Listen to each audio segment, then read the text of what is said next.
Hey everyone, welcome back to Perfect Hedge Sports. Today we're going to go over how to set up your email notification preferences on OddsJam. If you aren't familiar with OddsJam, I highly recommend checking out the website. It's an extremely powerful tool professional bettors use to execute their strategies, compare odds, and track their bets and profitability. You can sign up for OddsJam using my link in the video description, and with that you also get a 7-day free trial for your desired package. And I also left a promo code there that'll get you $5 off your first month. I know I talked about this a lot in my last video.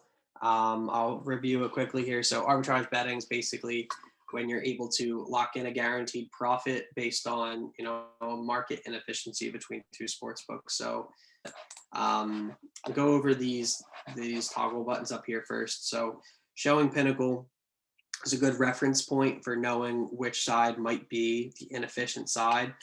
So Pinnacle obviously is one of the most revered sports books, known for setting tight lines and really investing in their trading team to put the best lines out there.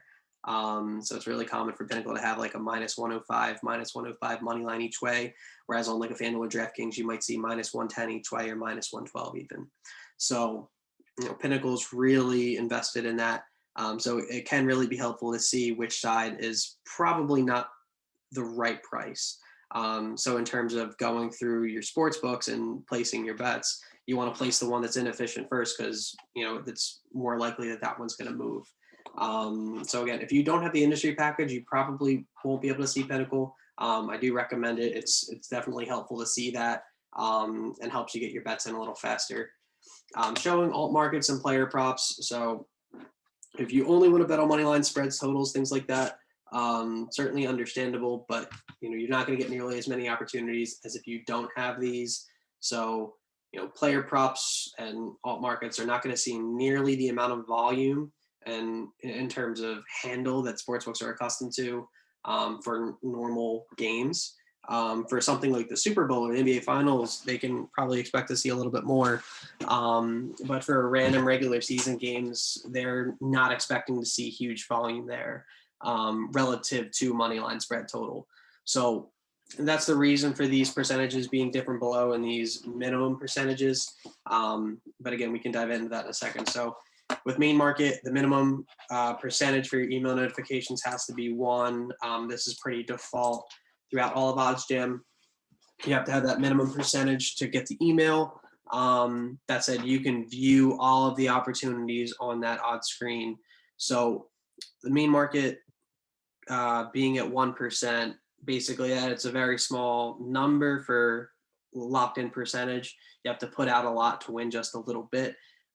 That said, the general logic is that you can bet more on a main market without really getting, really having that red flag or signal on your account that you're doing this kind of arbitrage betting.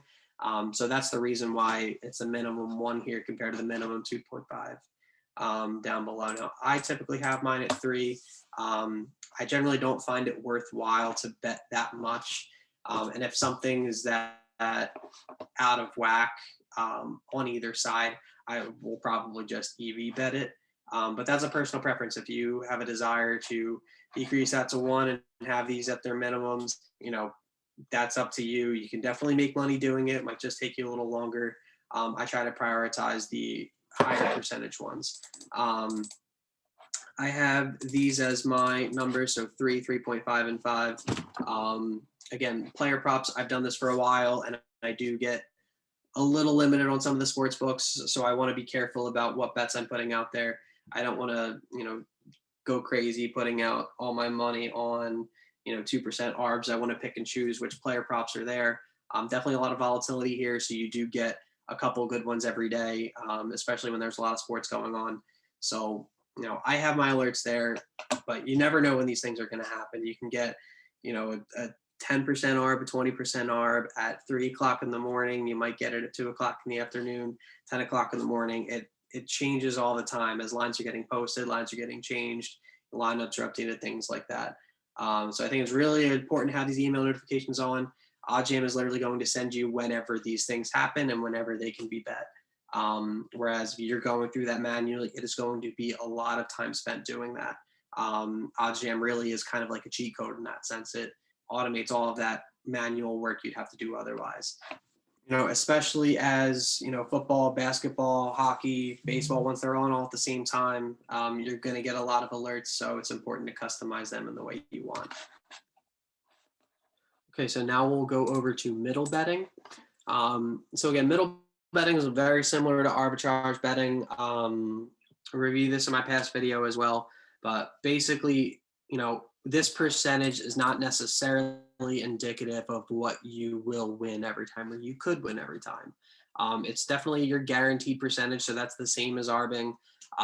Whereas with middling, though, it gives the opportunity to either win both of your bets or win one and push. So again, if you're betting significant amounts of money, that can be a huge win. Even if you're not betting like hundreds of dollars or thousands of dollars on these opportunities, you can still make a significant, profit in one shot compared to maybe a whole night or 2 days of, arbitrage betting, potentially even more, depending on the size of the bet and the size of the middle. So that's why this middle percentage is lower.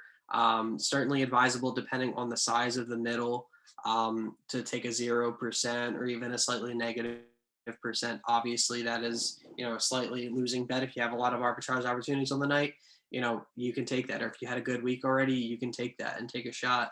Especially if you can win both sides of the bet. That's, it's like a chunk play in football. You're not running the ball. Arbitrage betting is like, running the ball, getting 3-4 yards every play. Middle betting, when you have that opportunity, that's taking the shot over the top of the defense and, trying to hit that home run play. Okay, so now we'll move over to positive EV. So again, I'll touch on this in a future video. Definitely think this strategy kind of deserves its own video. Really with what you're looking at here in a nutshell is line value relative to Pinnacle. So again, I know I touched on it earlier, but Pinnacle being that, really sharp bookmaker that, a lot of people look to as having the best line and the most relevant line of, or the true line of what, a market should be. So if you have, really good value on FanDuel or DraftKings relative to that Pinnacle line, the positive EV strategy would tell you that that's a bet that you should make. Also kind of relevant when you're comparing odds boosts and kind of calculating fair odds using the Pinnacle odds to do that. That's not necessarily going to pop up here, but I think it's just a general strategy that has proven to be profitable. And another, pro of that strategy is you don't need to put out the cash that you would in an arbitrage or middle situation. Definitely more ebbs and flows. Like just because you have positive EV on something doesn't mean you're going to win it. Whereas with an arb or middle, you're at least guaranteed to break even or, win a little bit of money every bet. But, over a time period, you can definitely make money with positive EV. And again, I think it's definitely a more effective use of your unit betting and, standard picks as opposed to, just not line shopping and not seeing where you have value. So I do have these set at the lowest marks that you can take them to. Again, general logic being with the main market getting a 5% EV is pretty good, just because of the volume. And, a lot of sportsbooks are going to focus on having those at competitive prices. Whereas with alt markets and player props, there's definitely a lot more volatility, a lot more price movement. You customize the alerts the way you want. If you don't want these player props, alt markets, you can turn them off. You don't want any of it, you can turn it off. You do need to have the industry package or the offshore package to have Pinnacle in this. Highly advise it. It's definitely a good added strategy. Try it out for yourself. Take the time to learn about it though. Can definitely be profitable over the long term. And OddsJam, that's the great thing about it. It facilitates all of this analysis for you. So it's just telling you when these opportunities exist.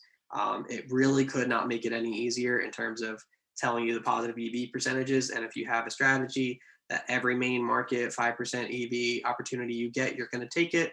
Well, you have that, and OddsJam is literally just telling you what to bet in that case. Now, definitely still do your own research on things, but OddsJam is such a great tool. It facilitates so much. It is really just like a cheat code in itself. Highly recommend giving this a shot. At least give it a free trial and see what it can do. See how it helps your bankroll. Again, I've loved this tool. I did arbitrage and middle betting on my own for a while, and this really just takes it to another level. But anyway, guys, thanks for tuning in. Please like, subscribe, share. If you have any questions, feel free to email. As always, leave a comment. Any other tips of OddsJam you want to see, please let me know.